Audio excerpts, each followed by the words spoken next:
Hi, I'm the Moorlander and this is Moorlander EDC. Now we're what, 7 months, it's June now, we're no 6 months sorry, into the new year, but just a few 6 months ago in 2022, my favouriteest knife of the year was the Hooknife version 1.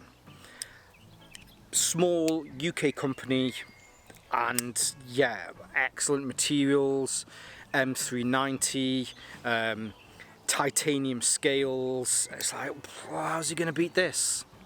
Well, and I'm struggling to find it in my pocket then for a second, but there is the Hooknife version 2. So I picked one of these up.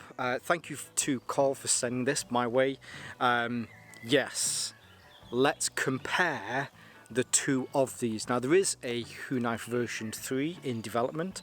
There are some prototypes out in the wild. I don't have one myself, but it's great to see where these knives are heading. It's great to see small UK companies like this being able to produce knives. Now these are made in China mainly due to the costs of this, but they are held to the highest standards. They're all QC'd before sending out. Put it this way, the quality of these it genuinely is next level. So first of all, a huge shout out to Carl Pearson. He even says it on here, Carl Pearson. You probably can't read that anyway, but yes, so he is the guy behind HooKnives. I'll leave their links below. I'll leave some links at the end as well, but for now let's have a look at the Hooknife version 2 and the version 1 to see how they can compare. So here we have the Hooknife version 2. Every single one of them is individually numbered. This is the first batch. They are done in smaller batches, so once this one is done, depending on the success of it, then he'll probably make some more. The version, or at least the number that I have here, this is my individual number, and I am number 47. There you go. So yeah, it comes in one of these nice little containers, very similar to, in fact, I think it's identical to the Hooknife version 1. But yes, comes in one of these nice little containers, pops open, which is great. I think when you look at some of those high-end knives, this is the exact same style unboxing that you get. So you get a small microfiber cloth, you get the knife, which I'll just put to one side. Here's some information about, bring that up, here's some information about HooKnives. Does it give you some history? No, I don't think it gives you some history, but actually you should check out the Who excavation, which was a very historical excavation here in the UK where they unearthed, I believe it was a Viking burial ship. But there's your guarantee, so these do get a lifetime guarantee. Here's some information on the specifications of the knife itself, which I'm just going to put to one side for a second. You get a knife sticker, you get a Hooknife sticker, and yes, everything else. That is what you get in the box. Now, I'm just going to put that to one side. Let's just put it down there for a second. So here we have the knife, and it comes in a nice little sleeve. Open this up, and yes, here is the knife on the inside. So as we usually do, we'll just quickly go through some measurements, some specifications, look at some of the materials that we have on here. Okay, so as far as your materials are concerned, the two main materials on here for your blade stock Bowler M390 steel, you know, very highly regarded and well respected steel. Then we get to the scales on here. So it's kind of an integral scale on this. You can see here, so it's the way that it's milled. This is made from titanium, which, I mean, let's face it, titanium is very cool as well, isn't it? But it has this really nice bead blasted, I think it's probably classed as stone washed, but this is your grade 5 titanium. Now to go into some measurements on this, while it is open from the tip all the way down to the butt of the scales here, comes in at 6.67 inches, which again, you know, it's perfect for an EDC style knife. With that closed, it comes in at 3.94 inches, which again, you know, it's fairly standard for an EDC style knife. I will say that the pocket clip on this is a deep pocket carry, or a deep carry pocket clip, and it is reversible as well, so whether you're a lefty or a righty, you can put it in either side. But you'll see it sticks out maybe, well, it's probably the width of the actual steel here itself, so it's probably maybe only a millimeter or so, but it does mean that the actual end of the knife is sunken ever so slightly, to give it that kind of deep pocket quality. The length of the blade, now English law, or at least the vast majority of British law, has changed recently. I say recently, it's a good few years back, but it's only come to light recently that it has changed. So rather than being the cutting edge, it is now just the length from the tip all the way down to where the scales start, including any ricasso that hasn't been sharpened. On this knife, it's well within British law. It comes in at 2.75, so it is well under 3 inches, and plus it's a slip joint, so we're not going to have to worry about this being a locking knife. As far as orientation of the knife, it is tip up, which is great because I don't understand anybody that likes to carry tip down, but I guess again, you know, that is just personal choice. The cut on here is a flat grind. Sorry, the grind, I should have said. The grind on here is a flat grind. It is a drop point, and there is a wee berm here. Almost looks kind of Tanto-esque.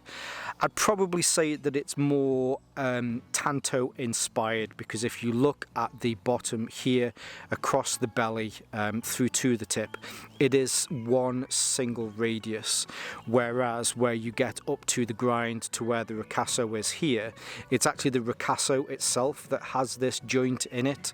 So although it's not really a what word did I just use? What's the Japanese thing? Anyway, it's not one of those Tanto, it just kind of looks like it. And then to the top here, there is a swedge through here. So, but it's just to where the grind is, but it is on the upside of the ricasso. So as it comes through to across the back here, it does widen out towards the end, and then it's just thinner through there, which just help with the weight itself.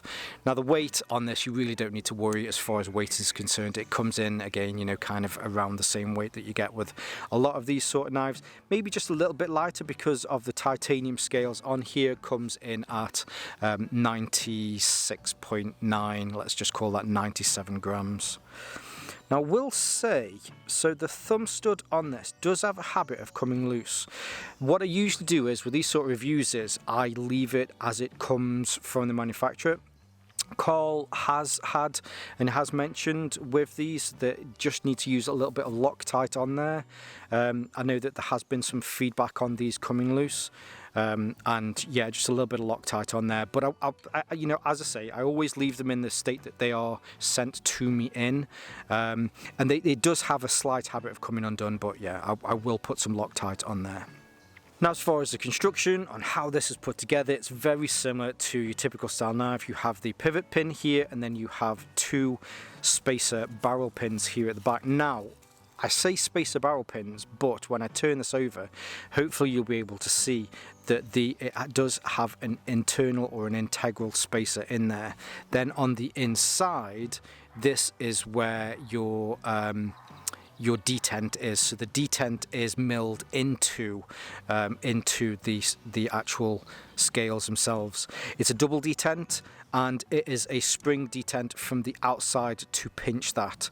So there are 2 points on here. There isn't a half detent, it's just a full detent, and it is a closed detent, very similar to the original one as well. Very nice though, and that's probably a good point to bring in the original. So just so you're aware, this one on the left hand side, this is the HooKnife version 1, this is the HooKnife version 2. So as far as the blades are concerned and the blade materials, these are both M390 steels and they are both titanium scales. The main difference generally really comes down to some of the kind of aesthetics, I suppose. You'll see that on this one, very simple lines, whereas on this one there are more hand choils in there. I don't know whether that was from specific feedback that people were worried about the ergonomics on this one. I've certainly not found that that's an issue, but the ergonomics on the version 2 are really nice. So you have that initial finger choil there that it sits into. The palm swell comes down to take into those two fingers, and then the last, your baby finger, curls in perfectly, and you can get a full 4-finger hold on this. You can also get a full 4-finger hold on the original 2. Certainly not had any issues, but I definitely will say that the ergos on the version 2 are definitely a lot easier. The other main difference is, so on the version 1 it is a flipper, very simple, very fast to open and incredibly smooth. Because of the weight of the M390, I'll leave a link to the original piece of content that I made with this. When it flips open, there's some inertia that wants to put it back, mainly as well because you've got the nice light scales on here. The difference with the version 2 is, so this uses thumb studs on here, so there isn't a flipper on the back. Now I think that's probably for the main reason that flippers are a bit of a grey area. Now strictly speaking they're not illegal, but some knobhead at some point is going to go, oh, that looks like a flick knife. Well, okay, you're an idiot, but okay, so there you go. But so this one keeps it a little bit more simpler and really just looks like your kind of traditional pen knife as far as the opening as well is concerned. I'm not the best with thumb studs. I do try and get it, but I always end up messing it up.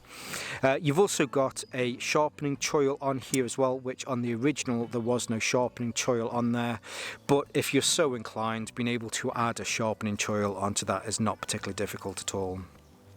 Hopefully the other thing that you'll notice is, scales wise, the scales are roughly the same size, but the HooKnife version 1 is slightly longer. Now this is 2.75 inches and this one is just on the line 3 inches.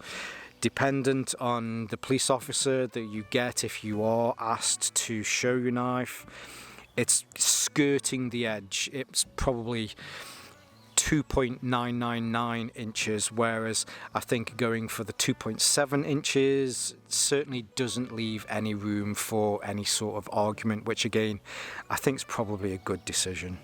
But yes, on both of the knives, here's number 177, here's number 047.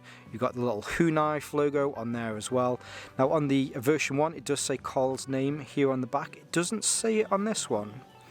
Not sure why I took it off. I quite like the fact that it was on there. I like to know that you know you've got your maker's mark. But you know, it's just a thing. You both also have the lanyards at the back and also have your reversible pocket clips on there. But I think whichever one you go for, these are still incredibly beautiful knives, and I just want to see more from Carl. I want to see where his plans are with the version 3. I have seen a few photos of the version 3, and I like what he's doing with it.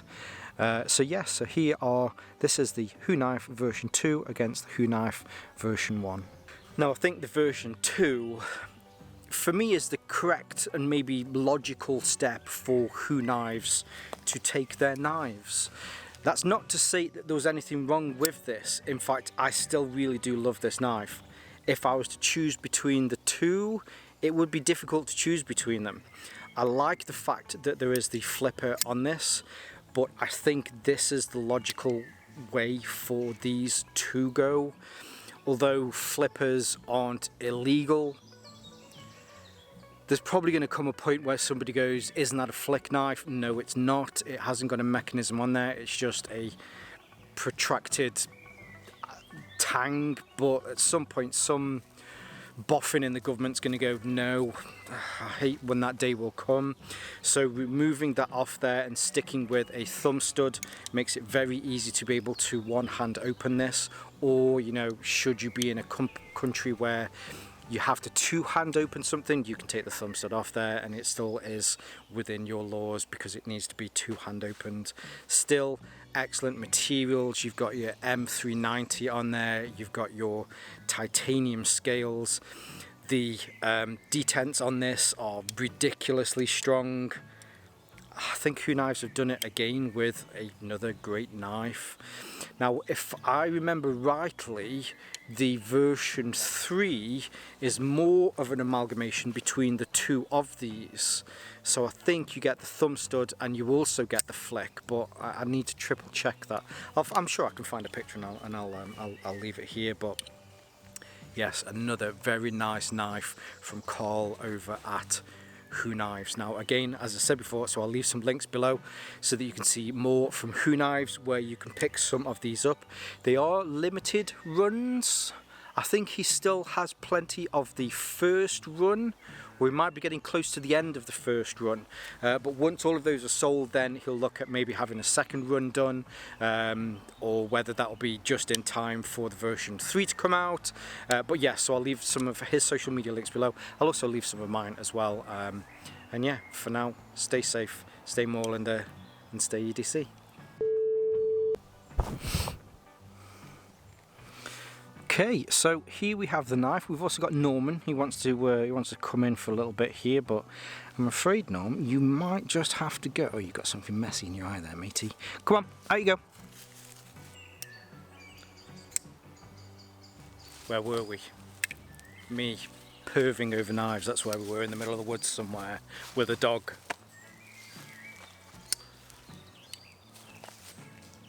You doing, fat lad? Somebody's building like a little hut. I'm sure he's probably been in there and had about 5 poos already. Oh, we are recording. Why would I be recording and talking to myself anyway? Wazzock. Right then. Bearings on this is so smooth.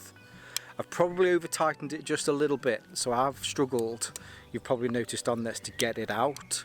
I probably just need to loosen the joint just a little bit, but the actual action itself is just, yeah, it's crazy. There's just no friction in there. It's that, well, I mean, there is friction in there, that's why it's not opening as easily as it should be, but no grind. It's just, yeah, really smooth, that really nice detent at the end.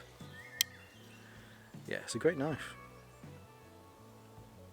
That's the waffle ended for me today. It's gonna be a short one. Right, love you guys, bye. We doing, fatty?